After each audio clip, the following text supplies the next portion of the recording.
Hello, everybody. Happy Monday, and welcome back to HCA's Pop Council. This is a show where we discuss all the geeky topics. You got Star Wars, you got Marvel, you got DC, anything geeky, we got you covered. I'm Wendy Lee Szany. I am one of the hosts for the show, and sitting to my, yes, I pointed to the right direction, to my left, or is it to my right, is my co-host, Jami Philbrick. Hey, Jami. Doesn't really matter. Hey, Wendy, how are ya? I'm doing so good. I had a great weekend, and we're approaching the Lunar New Year, so I am ready to embrace all the luck and especially the food. Aside from Year the of the Tiger? Is this the year Year of the Yep. Tiger? Oh, yeah. The Eye of the Tiger. I'm ready. My dad was born in the Year of the Tiger, so this is his year. Oh, this awesome. Yeah, mine won't come for a little while longer. I'm the Year of the Chicken. So takes a while to get there. User saying I'm the year of the chicken sounded funny to me. I don't know why. I'm the year of the chicken. You know, and it's funny in the sometimes you go to like Chinese stores, not stores, restaurants, and they have those like paper placemats, and they would have like all the other words for chicken other than chicken. They would use rooster. And then they would use some other words. And I'm like, what is that? Why don't you just use chicken or rooster? Why are we putting this other word on here? Because everybody makes fun of it. I was like, but that's my year. In any case, you guys, we have a fantastic show for you today. We're talking just a little bit, but we got to talk about it. The latest episode of the Book of Boba Fett, Chapter 5, directed by Bryce Dallas Howard. We're talking about our first look at Halo, the series. We are talking a little The Legend of Vox Machina that is now streaming on Prime Video. And of course, Jason Momoa joins the family, the Fast and Furious family, as a villain. But Jami, we can't have a proper Pop Council without an honorary third member. So I would like to welcome back one of our faves, Yael. Welcome to the show. Hi, thanks for having me. I am so glad you were able to come and join us. We've had many conversations kind of, off camera about what we'd be talking about today. So I'm so excited to hear both of your thoughts. But to kick off and do a little icebreaker, since we're kicking off the show, and it is a new year, and I don't think we did this literally on our first show back last week, but what is going around the horn, and we'll start with our guest today. What is your most anticipated movie and or TV show of 2022? That is so difficult. There's so much coming out this year that I've been really excited about. I think one of the things that I keep forgetting, and every time I hear that it's happening, I get very excited, is the Bob's Burgers movie. Yes. I found Bob's Burgers, I think early on in the pandemic. I binged the whole thing, just like something to put on in the background, and I fell in love. And the fact that they are making a movie is very exciting because this show, it's been going on forever and it's really good. It's so underappreciated. And I am very excited about the Bob's Burgers movie for some reason. I love you so much. That was such an unexpected but amazing answer. Jami, what about you? I agree. There's a lot coming out this year, a lot of films and TV stuff to be super excited for. I guess it's sort of an obvious answer, but seeing Michael Keaton put on the Batman costume again in the Flash movie, I'm not quite sure how anything this year is going to beat that. But that's probably for me the most exciting thing. But also all the Marvel sequels and the DC, Black Adam. I can't wait to see what they do with that. And so anything DC and Marvel, but Michael Keaton returning as Batman has got to be the big story for 2022. That's wild, right? Like someone that we've, seen and loved as Batman is now literally picking up the cowl and the cape again, and we're picking up in his, like, the age is right. It lines up with his. Does that sound familiar? An actor who originated a superhero role, an iconic role, comes back decades later. When did we seen that? Unheard of. Yeah. Unheard of. What an original Doesn't happen concept. very often. Yeah. Willem Dafoe, Tobey Maguire, Oh my gosh. Alfred Molina. Yeah. This is that's the new trend now. It is. Well, you think about it from a studio point of view. Michael Keaton is Willem Dafoe, hugely bankable veteran actors. Why would you not want to be in business with them? Why would you not want to put them back in the costumes and do it? I don't know a studio that wouldn't want to work with a Michael Keaton or a Willem Dafoe. So maybe they can embrace what we saw in No Way Home, and they can bring back any living actor who would like to put the cowl back on again and give us the crazy crossover Batman movie. Well, if you read any of these internet rumors about the Doctor Strange sequel cameos, I mean, it's getting ridiculous. What's the newest rumor? I mean, it's everyone from Ben Affleck as Daredevil, Thomas Jane as Punisher, the original X-Men with, you know, Famke Jensen and James Marsden and, you know, Halle Berry and Hugh and Patrick Stewart. You know, we got a couple of months. Let's just calm down and see what really happens. I love those theories. I think they're so funny. Yeah. And then when eventually one of them does happen in the movie, you're like, yeah, see? It's that meme. Oh, right there, I told you. The crazy thing was the Spider-Man stuff was all true. Like all that. And you know, we said so many times on this show leading up to Spider-Man, Wendy, like, you know, there's no way this movie can live up to the expectations. Right. And, you know, it did. Maybe Doctor Strange will live up to all of these really high expectations. Yeah. You know, that's from Bob's Burgers to the Flash film. Both I'm looking forward to. And then for my pick, they're ironically, because we talk, you know, geeky stuff here, they both have capes. And they're both have one opposite end of the color spectrum. So we've got the Batman film with Robert Pattinson. I know it's Pattinson, but I like calling him Pattinson. And then we have Oscar Isaac's Moon Knight that is coming out. Both super highly anticipated for me. I just can't wait. Like all the trailers for both projects, TV spots, posters, anything they put out, I'm like, okay, yes, you already have my money, but take more. All of my money. So I can't wait. And if you're watching this, whether it's on the VOD or if you're currently watching us right now, let us know if you have a most anticipated. Of course you do. Let us know what your most anticipated TV show or movie is. And with that, we're going to go ahead and dive into our very first topic here. And we're talking the Book of Boba Fett Chapter 5, directed by Bryce Dallas Howard, featuring, of course, another masked hero. We've got the Mandalorian. This is an interesting episode, Jami, because we really didn't get to see Boba Fett in this one. But it was also heavily hinted in the previous episode that Boba Fett and Fennec Shand are looking for some muscle because they're about to go to war with the Pikes. So when that very iconic Mandalorian theme music kicked in, we're like, okay, we're going to see the Mandalorian probably by the time we get to the season finale. But I did not think we were going to get a dedicated episode of the Book of Boba Fett. And I've been making a mistake. And I'm like, hey, did you see the latest episode of The Mandalorian? Right.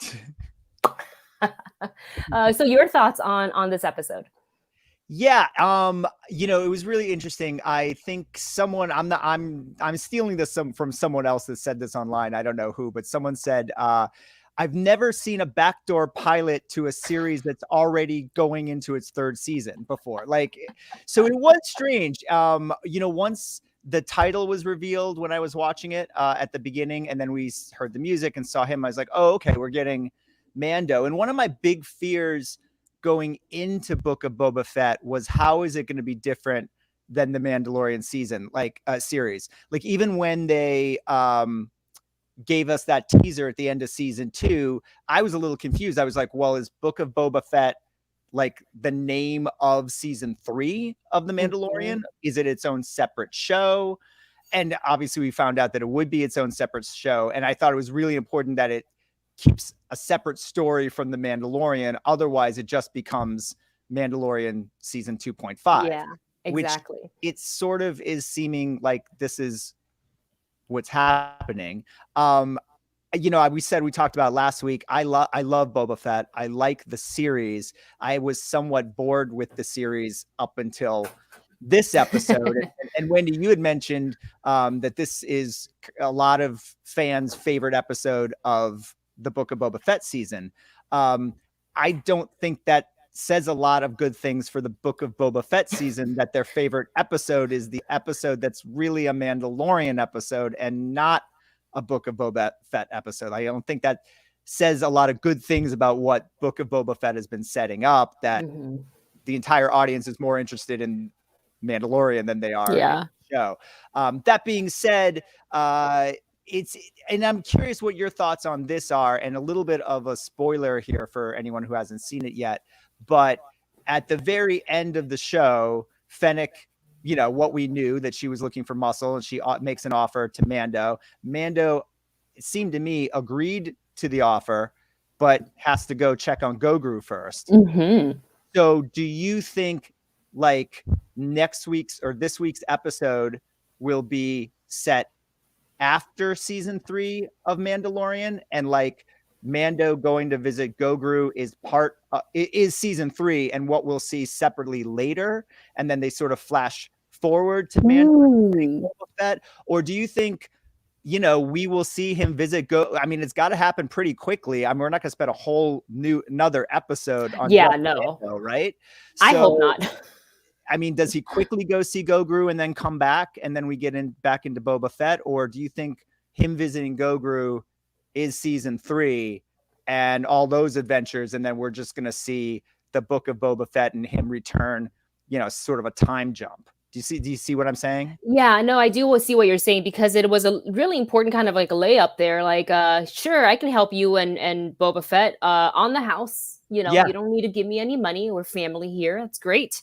But I got to go visit a little friend first. I was like, do you not understand how like quickly the situation's escalating? We're dealing with the Pikes, right? The crime syndicate. How long is it going to take for Mando to get back? And so what they did is they set up a lot of cool stuff in this one, and I think we'll see it play out in season 3. I certainly, while I loved this episode of Mandalorian, and I do think overall the 2 seasons of Mandalorians that we got is a better season than the Book of Boba Fett, I still am enjoying Boba Fett, though a little bit less, but I still find it entertaining. I like the characters. I love Ming-Na's, Fennec Shand, and some of the other characters we got to see, and I know that these next 2 episodes are about to blow our mind. You know, this week's episode coming up is being directed by Dave Filoni, so if there's like, he's like the ultimate. Do you think we'll see Mando again before the end of Book of Boba Fett? Okay. Yes. I just hope that they don't take the next episode to literally go and visit Grogu. We don't need that. We can do that as a, like you said, Jamie, as a flashback in the first episode of season 3 of The Mandalorian. So we kind of get that cuteness.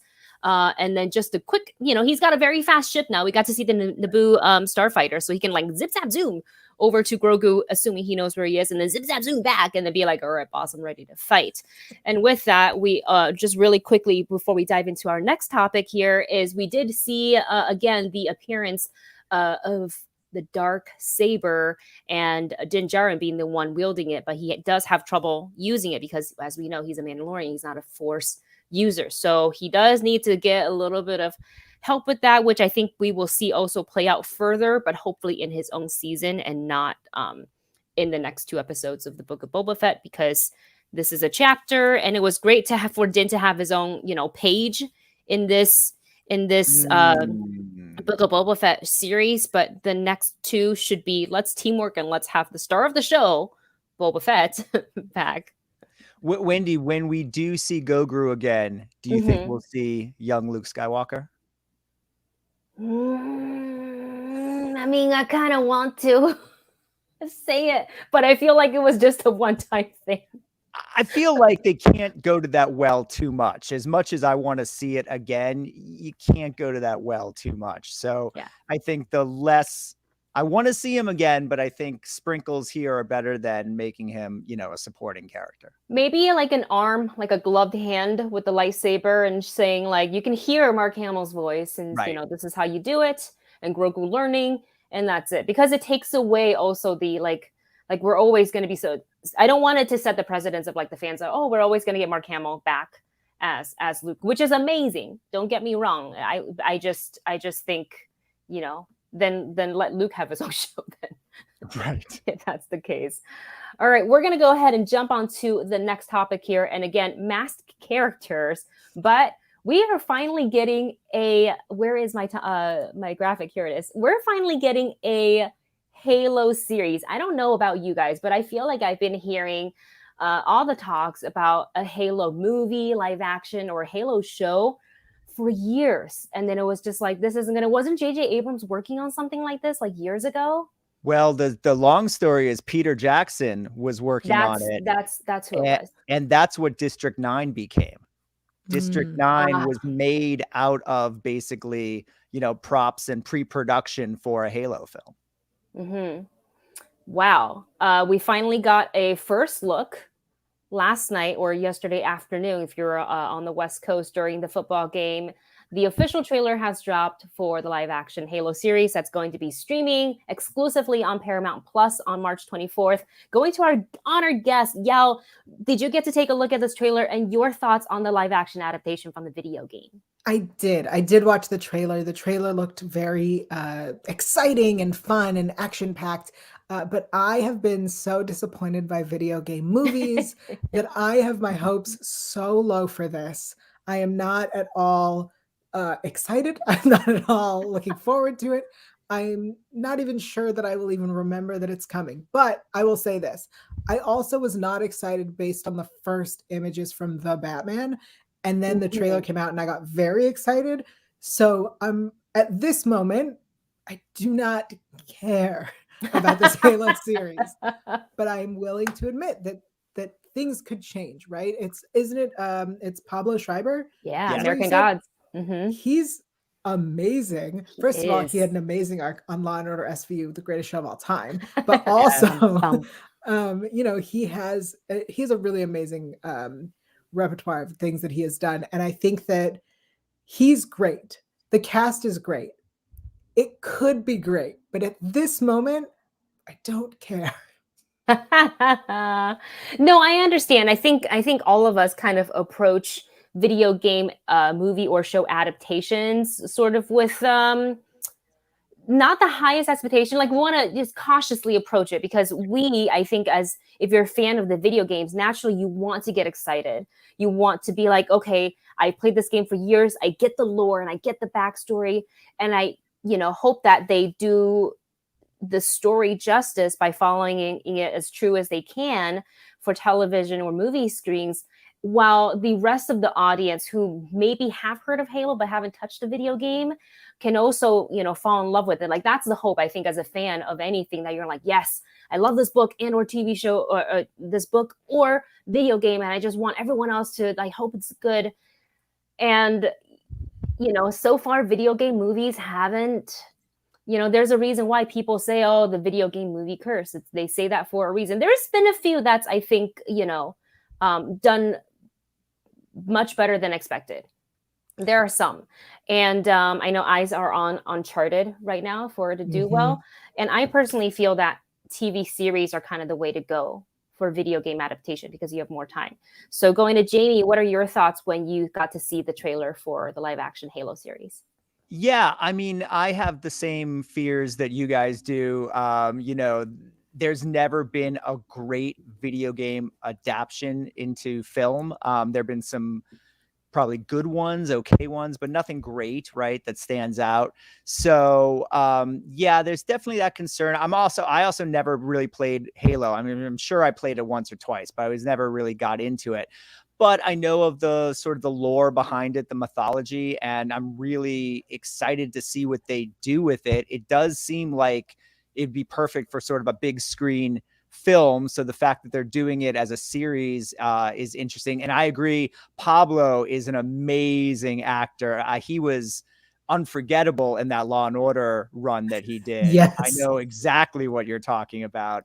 Very pivotal character in that mythology. And he was great in a Heat ripoff called Den of Thieves with Ice Cube's kid and right, Gerard Butler. Yeah, he kind of plays the De Niro role. It's a total Heat ripoff, but it's actually really fun. Den of Thieves. So he's a great actor. So yeah, I'm excited for it. Like, I'm not even sure if I have Paramount Plus, but if I do, I'll try to watch it. And I hope that it gives everything that the fans were looking for, fans of the video game were looking for from the source material, you know, in an adaptation. And, you know, we'll always it's, I think, one of those great movies like people are always talking about like what would have happened with George Miller's, Justice League or Tim Burton's Superman. I think Peter Jackson's Halo is going to be one of those sort of missing link kind of stories that people talk about for years. What if kind of thing. I, on the Movie Couple channel, we did a reaction to it, and I kind of right off the top preface that I have played the video game, but I didn't play through the campaign. I just like straight online PvP online play, because that's how, my friends were playing, and I was like, okay, I want to get in on this. So I'm not as familiar with the lore as the people who play through, all the different variations of the Halo game and all the campaigns. From what I understand, though, in the comment section, is that they are kind of, this story is sort of different and it's canon. And it's set earlier than one of the Halo games. So I think that gives this show a little bit more wiggle room to kind of do what they need to do to tell the story, but not to completely go off the books and be like, we're not following the lore, because it's kind of, how do I say it? Sort of inspired by it. It follows it, but it doesn't need to be technically true to it because it's like kind of, it's another canon, if you will. And I also want to talk about one of the characters that did pop up, and that is Cortana. So they kind of gave her more human skin in this one. She is the AI in the game, and they also cast the original voice actor for Cortana. And one of the things when I saw her was knee-jerk reaction. I was like, okay, it doesn't look bad. And then I went back and compared what she looked like in the game. I kind of like how they made her look in the game more than in this one. And that's what's going to happen when we do, live action adaptations. You're going to have some back and forth with the aesthetics of certain characters. So we will see. It's a really quick snippet of, just seeing her. So we will see how it works within the show. But so far, everything else that I've seen, specifically what Master Chief looks like and sounds like, I am kind of thumbs upping this. And like Jamie said, I don't think I have Paramount Plus, but I feel like I kind of want to get it for the show. Yeah, I think it's really smart to do it on a platform that not everyone has. But also, I think the question that everyone's going to ask is, why is it not on a big screen, right? Like it's action packed, it's big visuals. It kind of reminds me of Foundation and the wide space shots. And you look at it and you go, I would love to see this on a big screen. And why isn't it on a bigger screen? Yeah, interesting. Especially we have named actors such as Pablo Schreiber. Right. And Halo is a huge property. That this is not some small indie video game that just came out and then reviews are good, but no one played it. Like, this is Halo. There is, I think, yeah. I don't know how many, 5 iterations, something like that. People dress up as the Master Chief for Halloween. So this is huge. I will say, if they were able to flesh out the storyline and the character arcs and all that stuff, then I am happy that it's on smaller screen if it's going to give us a fuller story rather than watching it fall apart and getting bashed on in the theaters. Because they would typically have 2 hours, maybe 2 hours 15 to tell the story. And sometimes that's not enough to include all the lores. So we'll see how this rounds out for once it hits Paramount Plus in March, and we will report back and talk a little bit more about Halo. And of course, if you're watching this, whether you're watching live or on the VOD, let us know in the comment section your thoughts on the first look at Halo, the live action series. And with that, we're going to go ahead and move on to our next topic. Let's talk a little family. This was so unexpected for me. Jason Momoa has joined, or is at least in talks to join, the Fast and Furious family, but as a villain. So the plot details, we don't really know that at this time, but the film is set to release on, right now tentatively, because things move in this pandemic, but right now it is set for a May 19th, 2023 release. And we know Jason Momoa have taken on so many roles: villains, heroes, Aquaman, So it's a nice surprise for him to join this film. And also we know that they also just lost Dwayne Johnson, who was just absolutely confirmed 100% on his social media. He's like, I am not coming back to this series. So what do they do next? They're like, hey, Momoa, you wanna get in on this and be family? Going to Yael, what is your thought on Jason Momoa joining the Fast and Furious franchise and playing a villain? I'm so excited about this. I love Jason Momoa. I think he is very talented and very great to look at. I really enjoy the way that this franchise continues to evolve. And they go, be crazy? Let's do that. Be crazier? Let's do that. I love the way that they continue to move and adapt and grow. The family grows. And I cannot wait to see this. I think that, Momoa is great in his villain roles and his hero roles. If you look back at Stargate Atlantis, he was great in that role as well. I think that he's going to be a great addition. I'm sad that we're losing The Rock, but I'm okay with it. I just wonder, he says he's out, but is he out? Are we not getting more Hobbs and Shaw? Like, is he out of all of it? Or is he just out of the fast ones, Oh, that's interesting. Jami? My understanding, let me answer that question first. My understanding is that he is not going to ever work with Vin Diesel again. That's the issue. Okay. Sure. That he will continue to work with Jason Statham and Ryan Reynolds and Kevin Hart and all his friends making the Hobbs and Shaw movies, but he will not return to the Fast and the Furious. I'm okay with that. That was my understanding. Yeah, Okay. I am too. And I'm also sad to see Rock go because he was great in those films. But listen, if he doesn't want to work with the guy, you know what I mean? What can you do? He doesn't have to work with the guy. He's the biggest star in the world. So, and also a little strange, Vin Diesel's, Instagram comments and, that was all highly bizarre. Anyways, now, Wendy, I'm surprised that you're surprised by the Jason Momoa casting because this seemed like who else would they go to? Right. It was either him or Batista, and Batista has said he does not want to be involved in the Fast and Furious movies. So there wasn't really a lot of other choices. He's the perfect choice. He's the obvious choice, maybe the only choice. So it doesn't surprise me at all that Jason Momoa would join this franchise. And let's also keep in mind the last few villains we've had, with the exception of Charlize Theron's villain, have turned out to join the family by the end, right? Statham is now a member of the family. Senna is a member of the family. Right? Didn't by the end of the last one, Senna's on the good side with them. The brothers reunited, but I don't know if he's gonna come back often because he is kind of going his separate way. Right. We don't know. But I'm just saying that a lot of these villains they set up and even The Rock was a villain when he first joined the franchise. So a lot of these actors, they may sign on as a villain, but that doesn't mean that their character will always be a villain in the franchise. So you could see by, 11, I don't know if they're going to go that far, but by Fast and Furious 11 to 12, that we're going to get Fast and Furious 50. I hope so. We're going to put Nas on wheelchairs and just... Well, and they've already done, what else can they do, right? They've done Fast and the Furious in space. So now maybe casting Aquaman, they can do Fast and the Furious in Atlantis. Yes. But they underwater. They have done underwater a little bit. Didn't they have a submarine? They did. In one movie? They had a submarine. I think it was a submarine or some nonsense.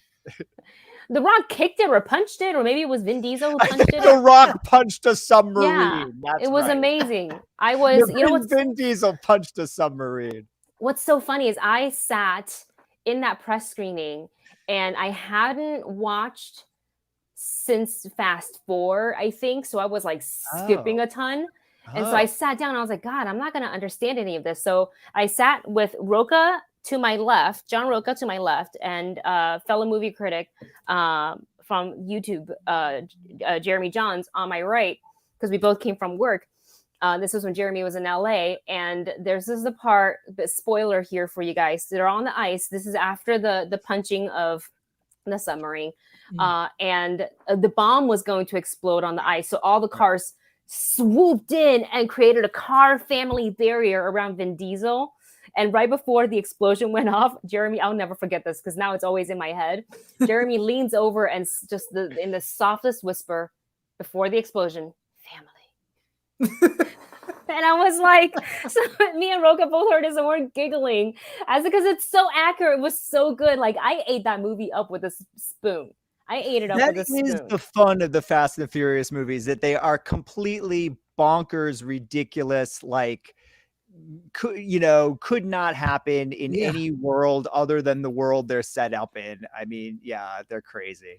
Yeah. I mean, look, I'll never say no to Jason Momoa being in literally any franchise that he wants to be in. And I think, Jamie, you have a really interesting and really good point here with a lot of the villains turning and joining family, the Fast and Furious family by the end of, their arc. I don't know if we're going to see that with Cypher, because they're kind of making her out to be just like, no, I'm against you guys, because she's really on her own team, so she doesn't really see the benefit of joining forces with them unless it's going to benefit her in one way or another. So maybe we see that play out a little bit in this film, because maybe he is, when Momoa comes in, if he is playing a villain, he's not on her side. She's he's not gun for hire, like his own. I'm betting he's got his own fleet of vehicles, with badass drivers as well. That's what I'm betting. And I like your idea of Cypher having, a mutual enemy as the family, and then having to work with the family, just on this one thing for her own reasons. That would be very Fast and the Furious for that to happen too. Yeah. I'm also betting that he's going to be somebody's relative. Just because. Good bet. Who do you think? Okay, let's let's start a little betting. Who do we think out of I think family? That because the Rock's not going to be there, right? So I think he's a relative of his. But we saw a lot of his relatives in the Hobbs and Shaw movie. Sure, but yeah, you could have. That's true. But I mean, Cena shows up. Right. I was thinking he's related to Paul Walker. Oh, the heck? And have him be the villain? Ooh.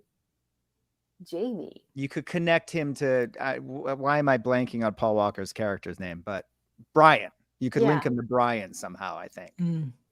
And have Brian's sibling or maybe cousin or whoever, someone related to him, be like a villain. Oh, that would hurt.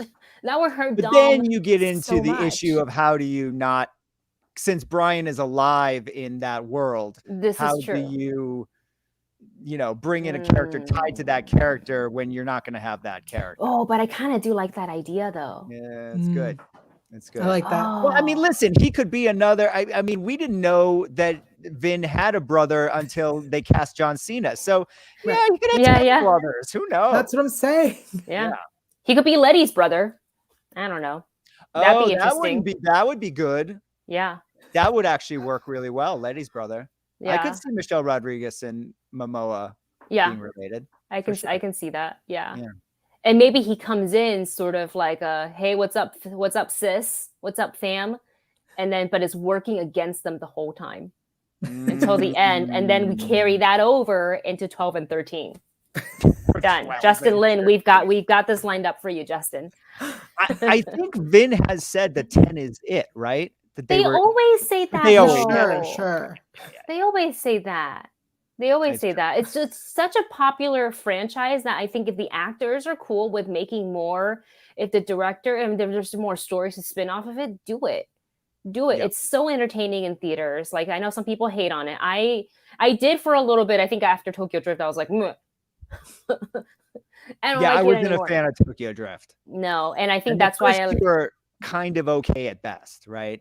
Mm-hmm. Like, I think Fast 5 to now is yes, that's 5 was the one that really jacked it up. Yeah.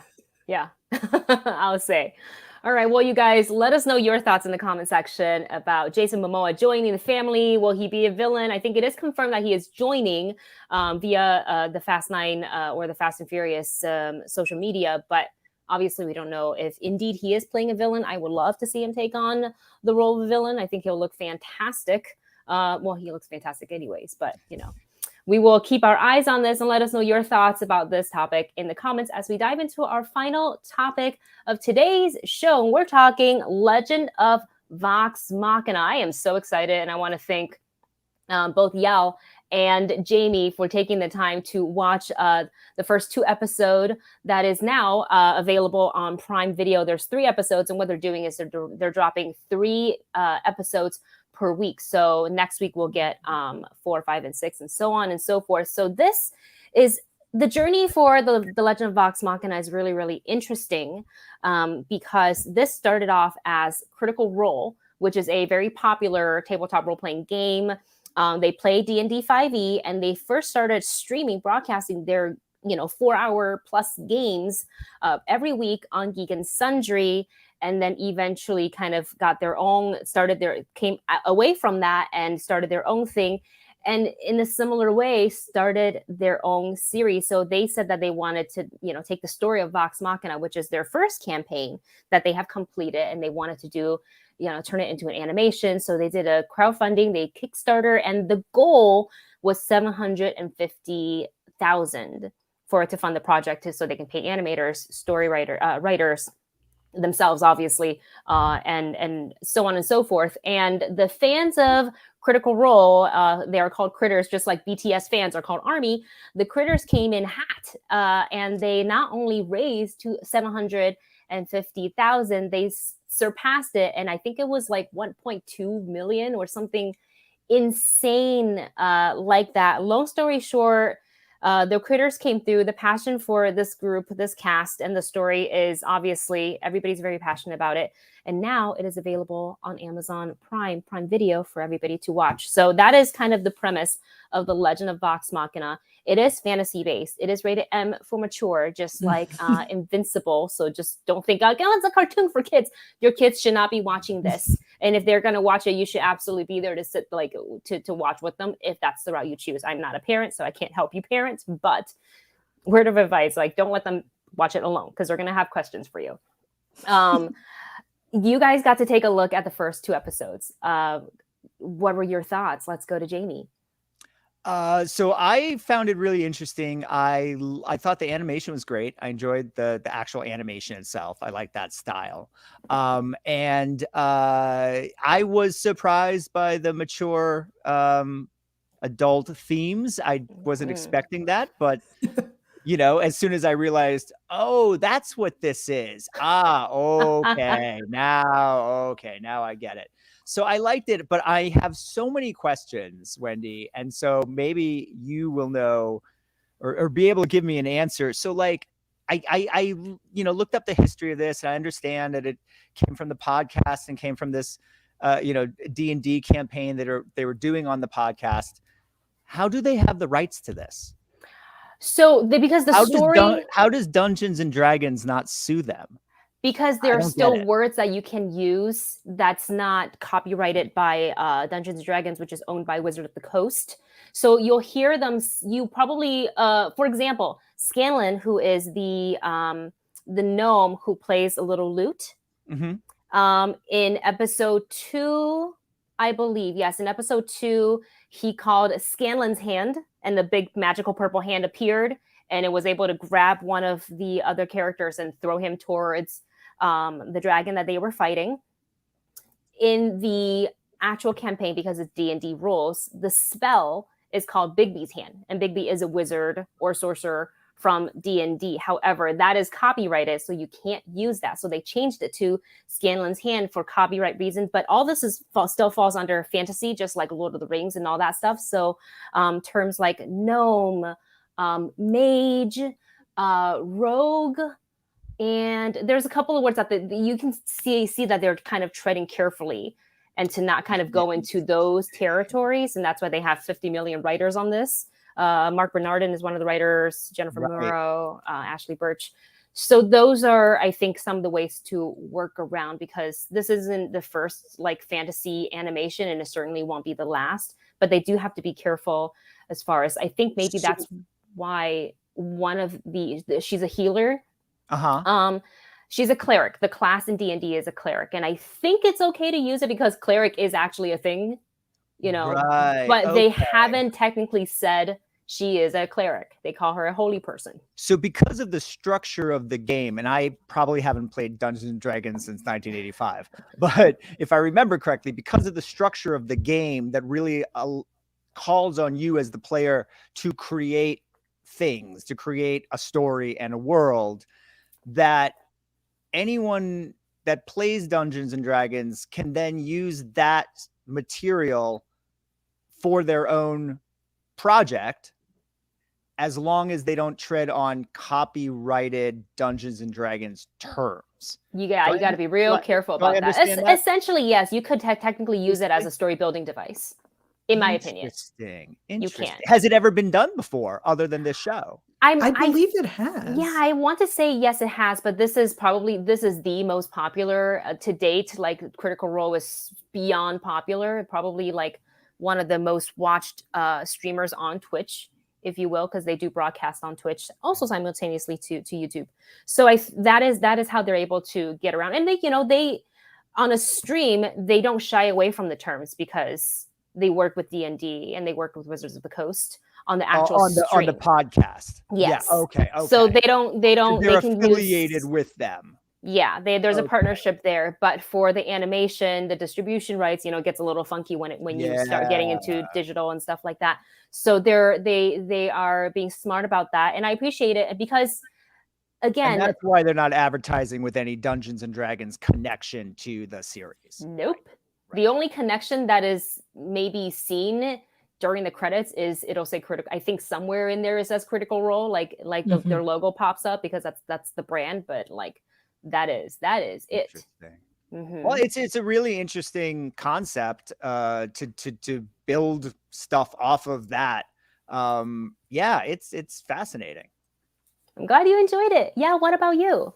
Yeah, I'm familiar with, I know who Critical Role is. I know what they do. I never watched any of their things, even though I know some of them and I feel very bad about it, but I've never watched any of their streams. So I was like, cool, good for them. And you asked me to watch a couple episodes and I was like, all right, this isn't generally my thing, which is weird because it should be. And I sat down and I watched it and I was like, this is great. This is absolutely fantastic. The animation is incredible. Of course, the voice talent is incredible. The story is fascinating. The fact that it is an adult animation was a fun surprise. I don't know why I didn't expect it, but then like literally, I think it was one of the first fights where there's blood everywhere. And I went, this reminds me of Invincible with the amount of blood. And I was like, oh, this is an adult animation. And then we found a character who was not with them because he was busy making love. And so I was like, got it. Okay. I see. This is very adult. I really like it. I'm probably going to keep watching it, even though I no longer have to. I think I'm going to because I really liked it. These characters are interesting and fun. And again, I've never watched Critical Role. So this was my first time meeting these characters and I'm into it. I'm really into it.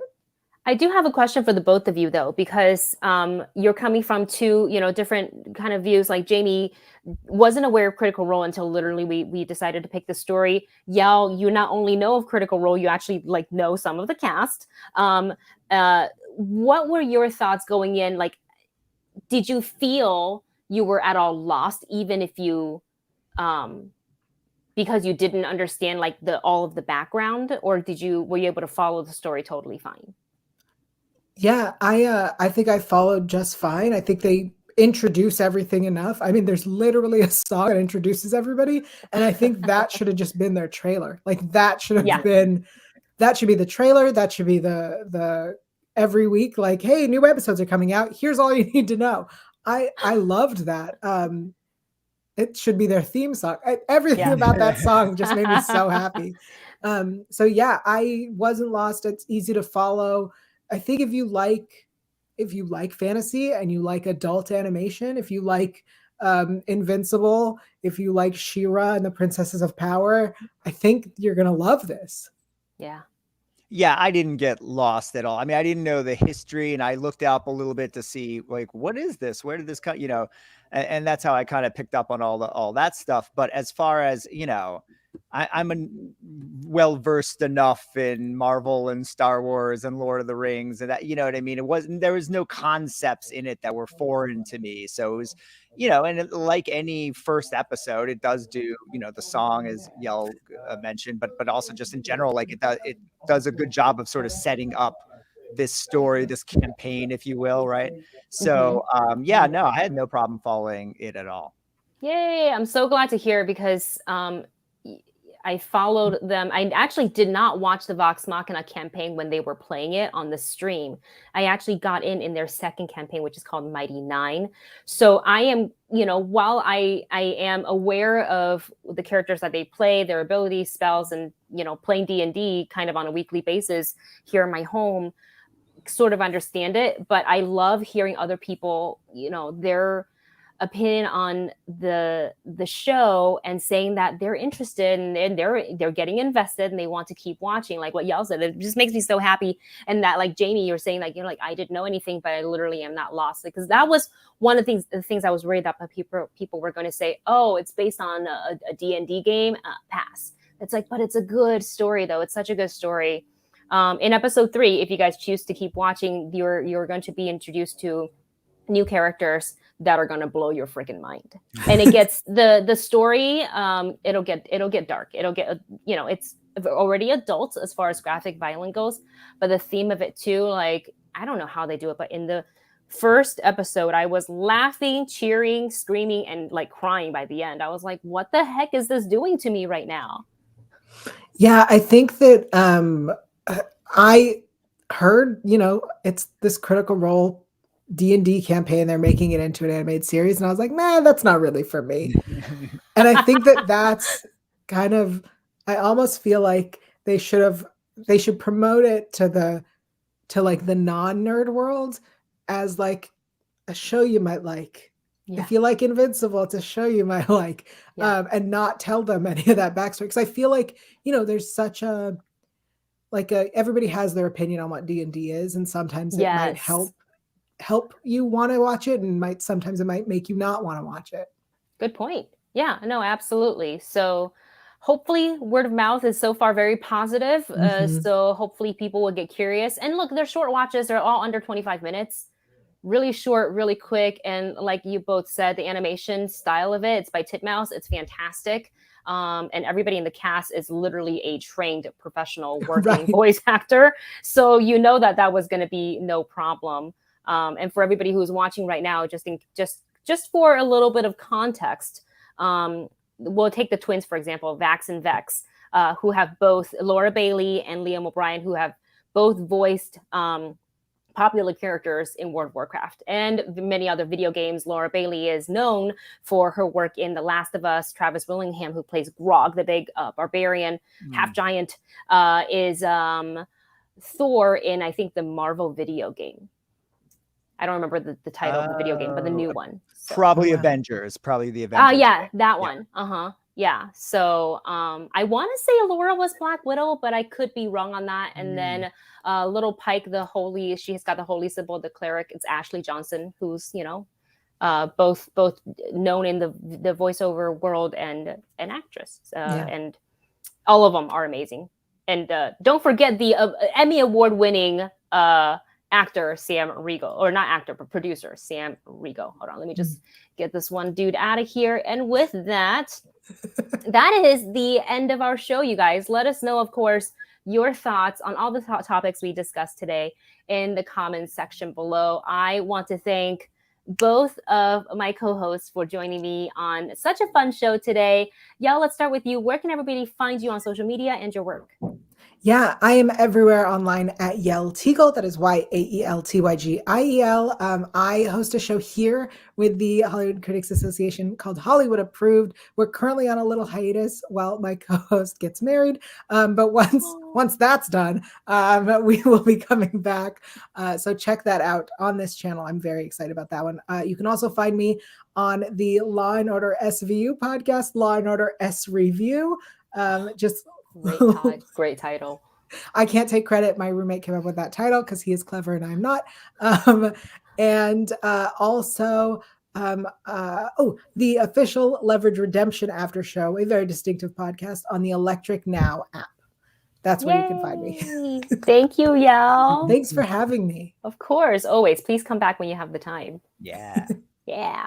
And Jami, where can everybody find you and your work? Yeah, social media at Philbrick, Instagram, Twitter, Facebook, my name, and please check out Movie Phone for reviews and interviews and all sorts of daily news. Amazing. And for me, you can find me on Twitter and Instagram at Wendy Lee Szany, on YouTube over at the Movie Couple channel, and sometimes twitch.tv/Wendy Lee Szany. Just search my name. I'll pop up. All right, you guys, that is it for today's show. Thank you so much for joining us, and we will see you next week. Oh, actually, before we go, real quick, I know we talked about Boba Fett in the very beginning, so I do want to mention that we do have a dedicated The Book of Boba Fett after show right here on the Hollywood Critics Association YouTube channel. So they, I think, go live every Wednesday. So the day that the episode drops at 8 a.m. PT. So make sure you're subscribed to the channel and you hit that notification bell so you don't miss their videos when they come out, and they go way more in depth than we did. We slightly touched on the topic, but if you want a full rounded discussion, that is the after show for you. All right. And with that, we will get out of here. We'll see you next Monday, guys. Bye, everyone. Bye.